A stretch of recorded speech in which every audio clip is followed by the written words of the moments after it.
à l'Hôtel-Dieu de Lévis, Valérie, des infirmières sont à bout de souffle. Comme à bien des endroits, Jean-François, la situation est loin d'être évidente. Des professionnels de la santé, donc des infirmières, qui sont effectivement épuisés, débordés. Et à l'Hôtel-Dieu de Lévis, il y a des unités de soins qui sont, oui, en éclosion.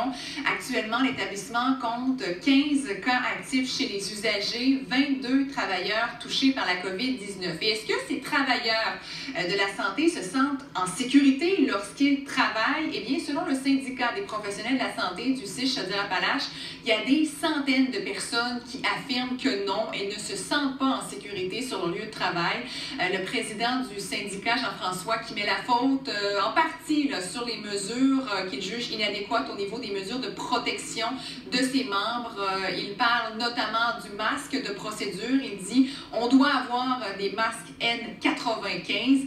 Alors oui, la situation, il la juge vraiment très, très inquiétante. D'ailleurs, le nombre de cas continue d'augmenter, en fait, au même rythme que les démissions. On peut l'écouter.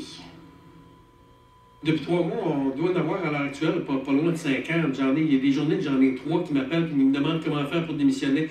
La raison qu'ils disent, c'est les conditions de travail et puis les masques qui voudraient des N95. Fait qu'à quelque part, il faudrait peut-être penser d'agir. Il a été prouvé, il a été discuté, notamment par l'INSPQ, que le masque de procédure était suffisant, qu'il n'y avait pas besoin de N95. Je pense que c'est un enjeu que je vais appeler, là, qui est pour moi, qui est réglé. La protection de notre personnel est au centre de nos préoccupations parce qu'on commence à manquer de bras et on n'est pas dans le pire, évidemment. Aaron Derfel, chroniqueur de la Gazette, qui, Mario le soulignait tout à l'heure, disait hier soir qu'on commence la crise avec 1600 infirmières de moins que la dernière vague. Ça vous donne une idée. Alors vraiment, d'où l'importance de protéger notre système de santé et de se protéger les uns les autres. À la